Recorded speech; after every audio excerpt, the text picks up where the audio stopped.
Welcome you all. Today let us see how a thyristor can be turned on. What are the different methods available to turn on the thyristor, and let us see what are the ratings for a thyristor. So first, coming to the methods of turning on off the thyristor, we have 5 different methods how a thyristor gets turned on. The first one is thermal turn on, second one is by using the light, third one is by using high voltage across the anode and cathode, a fourth method is by using the gate voltage, and the last method is the change in the voltage across the junctions. Let us see one by one. So first, coming to the thermal turn on process. So what is meant by thermal turn on? Thermal turn on means, say suppose the temperature of a thyristor has become high, okay, compared to the normal specified temperature. Then what will happen is there will be an increase in the number of electron hole pair. That means there will be a large number of recombination, the combination of the electrons and holes which is taking place. It will lead to increase in the leakage current. So if leakage current increases, what is going to happen? If leakage current increases, the current gain of the two transistors, that is alpha 1 and alpha 2. So we have considered two transistors, right, for a thyristor. So the current gain of the two transistors, that is alpha 1 and alpha 2, will increase. So once this alpha 1 and alpha 2 increases, if you remember, we have obtained the expression for IAK, that is depending on the gate current and the leakage current, divided by 1 minus alpha 1 plus alpha 2.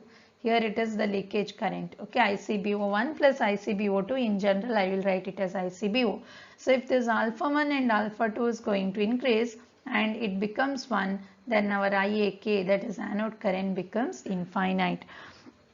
So in turn, what will happen? Nothing but the thyristor has turned on.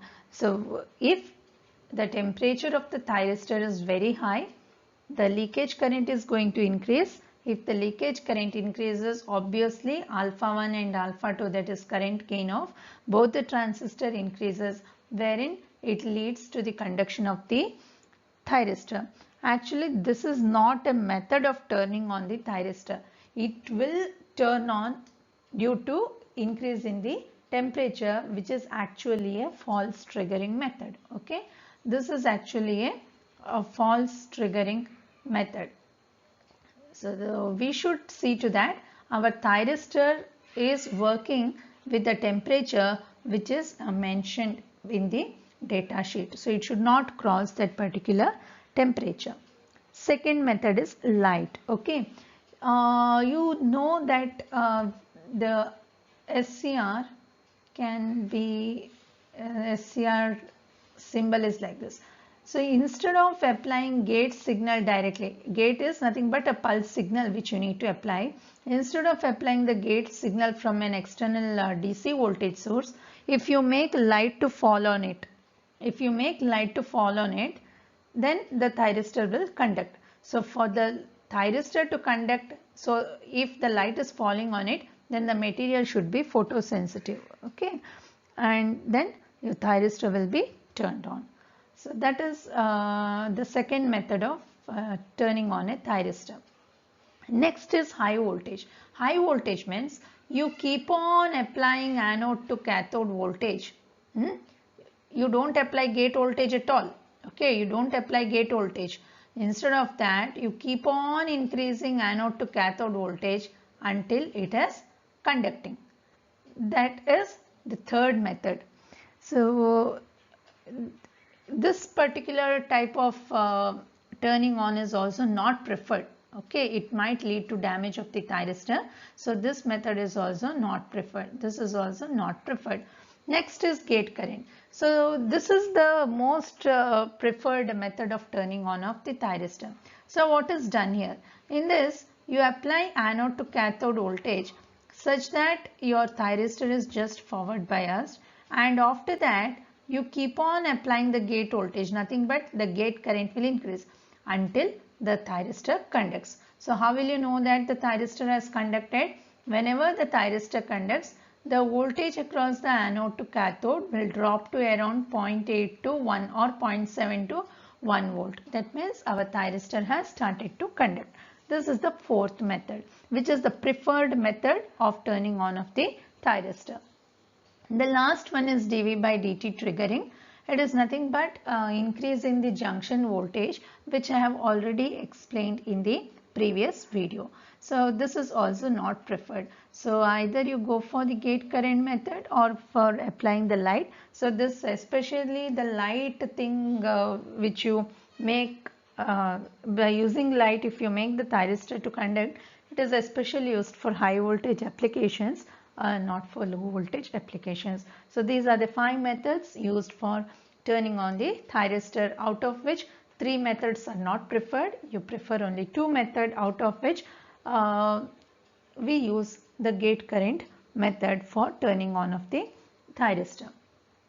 Next, we come to the thyristor ratings. This thyristor ratings are nothing but voltage, current, power and the temperature ratings which will be specified in the data sheet, so that whoever is using the thyristor will not apply the voltage, current or the power or the temperature above the specified value. These are nothing but the ratings or the specifications are nothing but a link between the designer and the user of the thyristor. So for good operation of the thyristor, we should see to that its current and voltage ratings are not exceeded during the working of the circuit. So one of the major limitations of thyristor is they have a very low thermal time constant. So if a thyristor will handle voltage, current and power greater than its specified ratings, what will happen? The junction temperature will increase, which will lead to damage of the thyristor. Say suppose, so for that reason, when we select the thyristors, we should always see to that whatever working voltage we are using, our SCR which we have selected, it should have a very high voltage or the current or the power rating than the actual working value. So suppose for example, if the thyristor is if the thyristor what we use is required to operate at 110 volt, then we will select a SCR of rating more, very much higher than 110 volts, say around 200 210 volts, like that. Okay, so for easy understanding of these ratings, we will see that the first subscript of the rating, first subscript of the rating, if it is D, okay, if it is D, that means it is in the forward blocking state.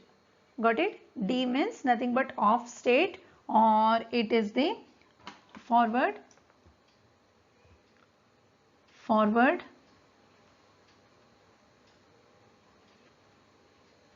blocking state. If it is T, if the first subscript is T, that means it is in the on state. F means forward direction and R means it is the reverse direction. What does the second subscript indicate? Second subscript W indicates it is working, okay, either voltage or current, anything. R means it is repetitive. S means it is non-repetitive or the surge value. And if you have a third subscript written as M, then it is nothing but the peak value. So we will see with this subscripts now what are all this. So first coming to the voltage ratings. So here you can see VDWM. VDRM, VDSM, VRWM, VRRM, VRSM. So what is, say for example, we take VDWM. So what is this D indicates? D indicates it is the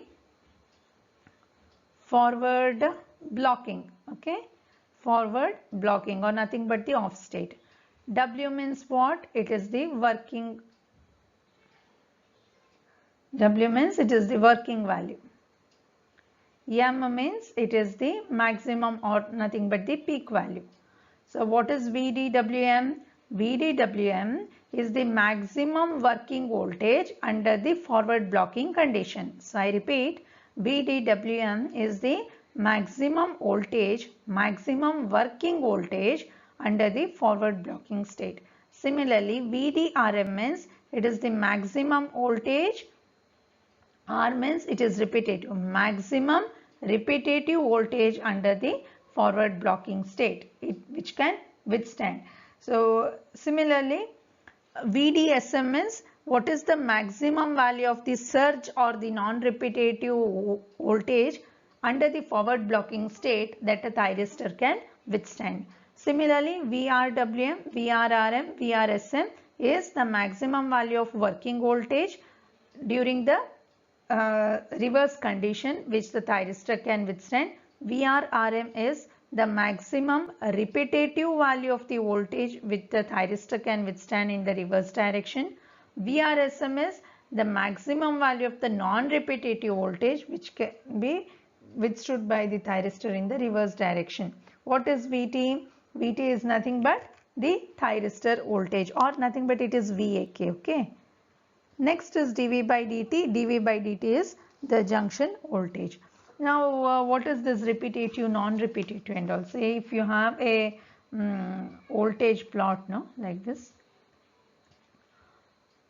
This forward is in the positive direction, okay, and reverse is in this direction, reverse. So suppose you have the voltage which is appearing across anode and cathode like this. You have a sharp increase.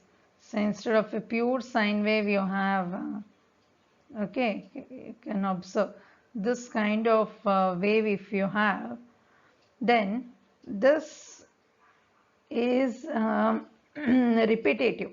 Repetitive means VDRM. So very small spike, it is not very large. So this kind of small surge can be repetitive, no problem. But this is very large spike. This is VDSM. That means this type of voltage, this type of peak value should occur only once. If it occurs more than once, then your thyristor will damage.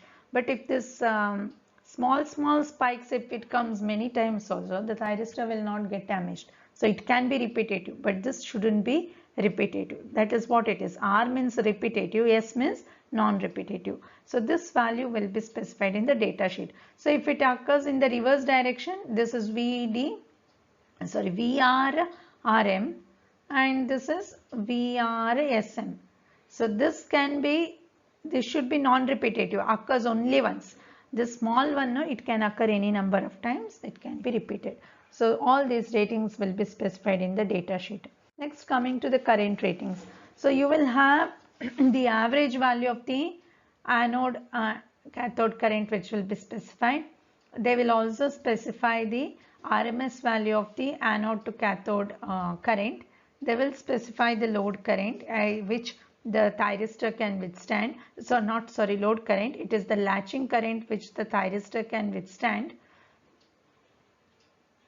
And they will also specify the holding current of the thyristor.